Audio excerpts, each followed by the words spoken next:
A ver, ¿qué pasa cuando un delito lo cometen varias personas? La ley española se enfrenta a esto como si fuera un puzzle, uno bastante complejo, la verdad. Cada pieza, o sea, cada persona implicada, tiene un peso distinto y las consecuencias no siempre son las que uno se imagina. Vamos a ver cómo se desenreda todo este lío.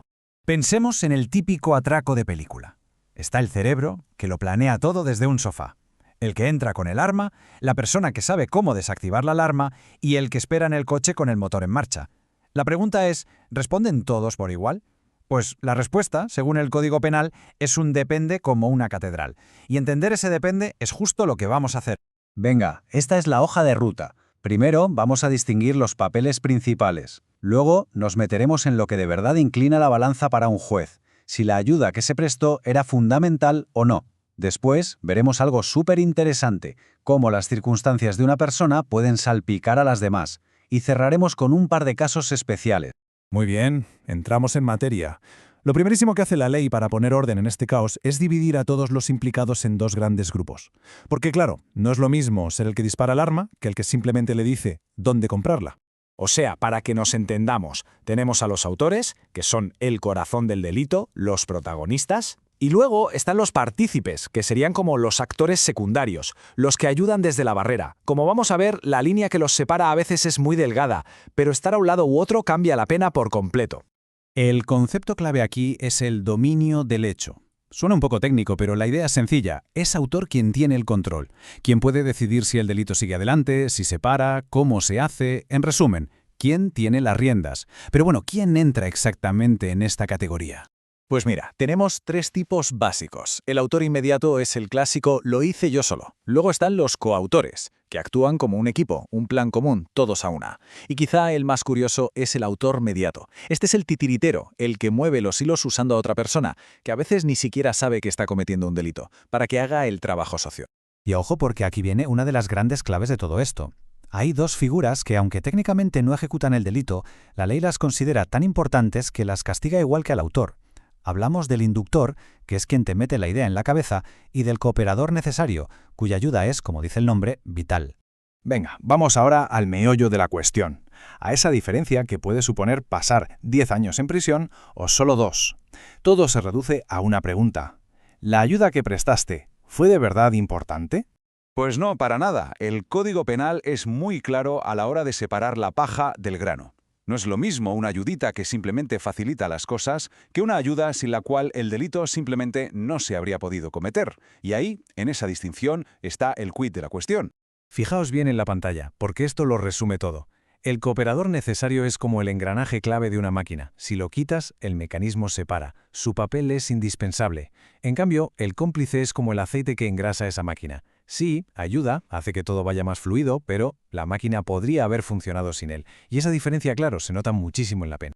Esto se ve súper claro con un ejemplo. La persona que desactiva la alarma del banco. Sin esa acción, el plan, tal y como estaba pensado, se va al traste. Es imposible. Por eso su contribución es esencial. Es una pieza tan clave como el que entra por la puerta. Y por eso se le castiga como cooperador necesario. Pero ahora pensemos en esto. Alguien que simplemente presta una palanca. ¿Es una ayuda? Sí. Es útil, claro. Pero, ¿es indispensable? Pues no. Los atracadores podrían haberla comprado en cualquier ferretería. Su aportación es secundaria. Y eso le convierte en cómplice, con una responsabilidad penal mucho menor. Y aquí lo vemos en un gráfico. El autor y el cooperador necesario se enfrentan a la misma pena, la más alta. El cómplice, en cambio, tiene premio, por así decirlo. La ley le aplica una pena inferior en grado. Y esto, en la práctica, es una rebaja muy sustancial. Si la pena base era de 5 a 10 años, la suya podría quedarse en un rango de 2 años y medio a 5. La diferencia es brutal.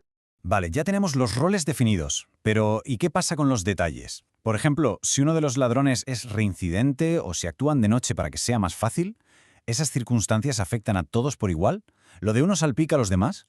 La idea de fondo es esta. La justicia intenta hacer un traje a medida para cada implicado. No se trata de castigar en bloque, sino de analizar la conducta y, sobre todo, lo que sabía cada uno. La idea es que cada palo aguante su vela.